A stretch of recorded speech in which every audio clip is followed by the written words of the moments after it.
Hello there and welcome to the Unknown Podcast. My name's Tam Cassidy. And I'm Donna Davis. And this today is we're doing a wee weekly quickie, we're calling it, which is just a wee quickly, it's kind of put together. Yeah, just a wee quick, because a month's too long for you to go without seeing our faces, that's Yes, what we think. absolutely. So we're going to bombard you with weekly ones. But there'll be quickies, there'll be wee ones. I'm going to do the Bruce Forsyth face and you said that now. So we do a quickie every week, and then once a month, as you know, we've been using the green rooms in Glasgow, and we're going to use that once a month because that's all we can afford. Yes, if the truth be known. Yeah, yes. And the time as well. It's a whole afternoon, isn't it? Yes. Yes. But it's worth it and it's good. So we thought we would just talk today about a wee thing that just that came to us. It's quite relevant. It's relevant to a lot of people in that as well, and it was just something that came up.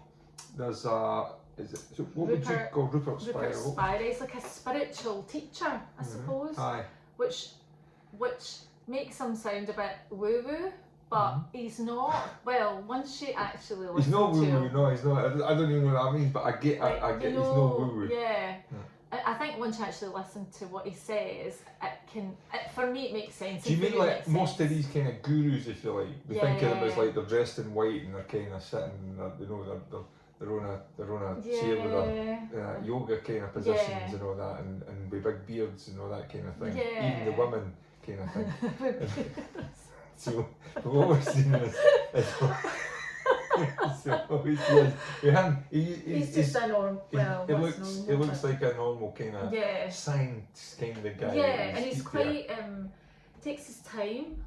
He's good. I enjoy listening to him. I've got to say, I enjoy listening. I like his voice. Anyway, we're not talking about him. We're talking about something that he has been saying about relationships. And you sent me we send each other things. When you go on YouTube and I like listening to some. It's like it's events that he has, and he has these retreats. I think they are. Yeah. So somebody will ask him a question, and somebody asked him this question about how do they get rid of feeling insecure in a relationship. Yeah. And I was waiting on him saying, "Well, here's how you combat that, or here's how you overcome it." And what he said was that you feel insecure because you should be insecure, and it's your intuition telling you that you should be insecure because there is nothing secure about a relationship. With another human being or with another person or another thing or anything. That's it. Because anything can happen. It can all be taken away in an instant, and not even that. Do you know what made me think about?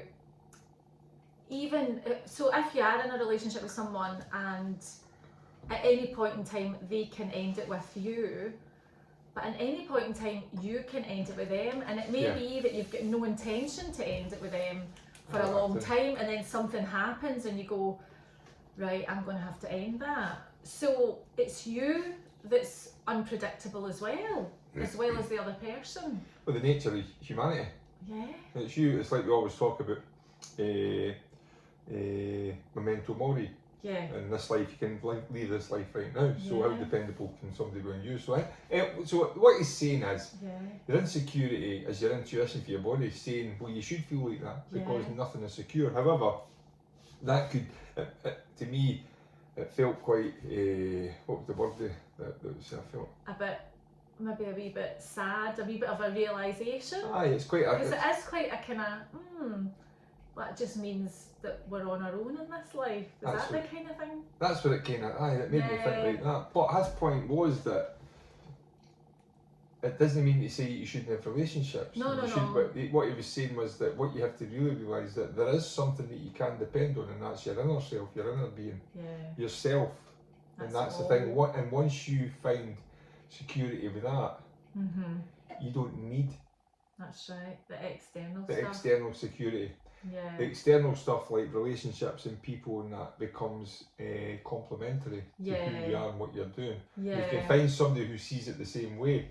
So what have you written down? I was trying to find the word there, but it sounded quite pessimistic. Yeah. To say that, excuse me.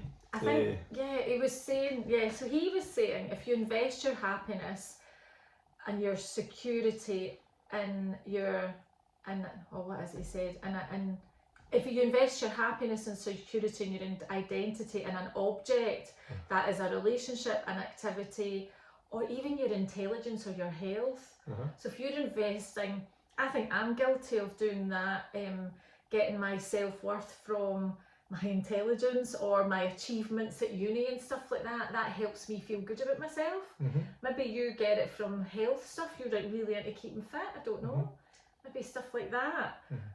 But then I suppose that's something personal to us that we can rely on. You can rely on your health. So if we talk about it, you can't rely on your health for the rest of your days. You can't rely on a 20-year-old's health. You can't rely on that. To you know, that's going to, because we depreciate in terms of health and that all the time. I think what he's saying is basically in terms of relationships. So in a relationship, we hang our hat on it and we say, right, so you get into a relationship with somebody that's saying, like, you make me happy, so I'm going to depend on you make me happy. I make you happy, and you can depend on me happy, making you happy. So we'll be all right now then. When actually you'll know, because one, you could break up, the other could break up, one could pass away, anything can happen. Anything can happen. Somebody can change. So when you feel insecure in a relationship, which is a big concern for us all, and I think some of us have it to different degrees. So some of us can feel really insecure in relationships because of past trauma and stuff like that as well. Some of us can just feel a bit insecurity because they acted a bit funny, or what about what they've been in the past or what they've done in the past. But what he's saying to you is basically it's intuition. Your intuition, it's right. You should feel insecure because and it'll show up whether you're in a relationship or not. The natural intuition is telling you. That feeling of insecurity. The natural intuition is telling you that of course, be careful, be ready, be prepared. Or be prepared to rely on yourself. So that's the preparation you would need, and then you can go through life and you don't need to. It says but it's not easy. That's the thing. This is life. It's not. That's the thing about life. Well, what he was saying was find something that's secure in your life, and he says it's madness and suffering as a result if you put your happiness and your sense of self and security onto external objects, and one of the things is a relationship. It is madness. It is, because we are totally out of control, so that it's no wonder that we do feel insecure. So that's if you're putting you're relying on your future through it. Now, again, there's people going to be listening to this or that as well, and it comes up for yourself, but you say, well, how can you know this? Like saying, you'll never plan for the future with somebody because it doesn't mean that. No. I think it just means that. Well, what he said was, can I say something? So I found something in my notes. It says, remove from your relationship any demand for producing something that is stable and secure in your life. So do not look to a relationship to produce any kind of stability or security in your life. Have that already. And he says, free your relationship from the impossible demands of something it can never be. So free the relationship from that. Don't put your sense of happiness or sense of self, don't attach it to your relationship. It says, so release it from something that it can never be, preventing it from being what you want it to be. Discover in yourself something that is truly secure. And I suppose that goes hand in hand with living in the now then. Because if that's what you can do in that relationship, the relationship is based upon now. And I don't mean no plan for anything. I just mean in terms of emotionally. To emotionally say, well, we are where we are just now, we are happy right now, and we're sharing this amazing time in this moment, that's a great place to get to. I mean, that's a great place to get to. And I suppose one day a couple could be like that, and then the next day they would go off, but the next day they could get back to that again. And that could be something to work towards, to always try and be in the now, and that relationship would be one way of kind of overcoming that. So the most secure relationships, I've got people around me, and I would say, if I was to look at the relationships around me, the most secure that I always think, they've got a great relationship, are the ones where they've got their own interests and their own lives, their own hobbies, their own friends, but they very much come together and do things together and are very much a couple. There's no doubt about them being a couple, but they are not completely in each other's pockets.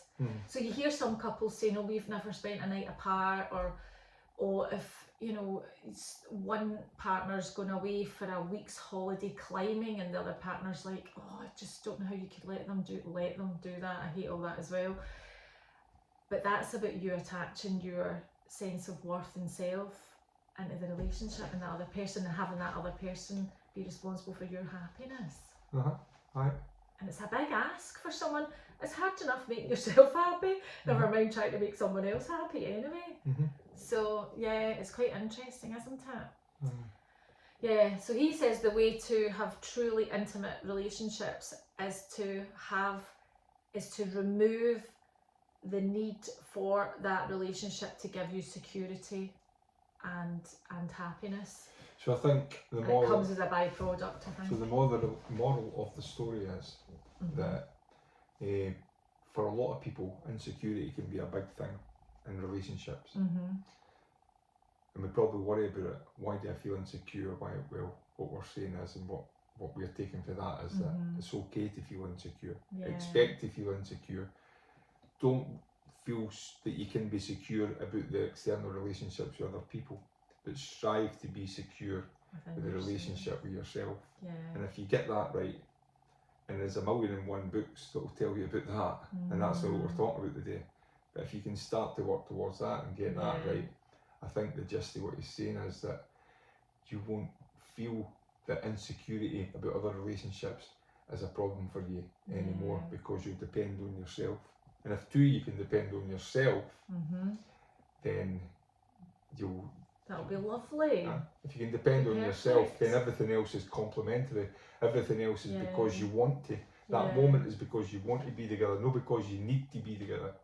Because you want to be together. That's what I would take. Yeah, it all comes down to working on ourselves, doesn't it? That's what it all comes down to, anyway. Yes. Let us know what you think about that. Yes. Then. Yes. So that was a wee quickie. Wee quickie for you there. And we'll see you next week. Next week, Yeah, right? put See this you on later. Bye. Bye.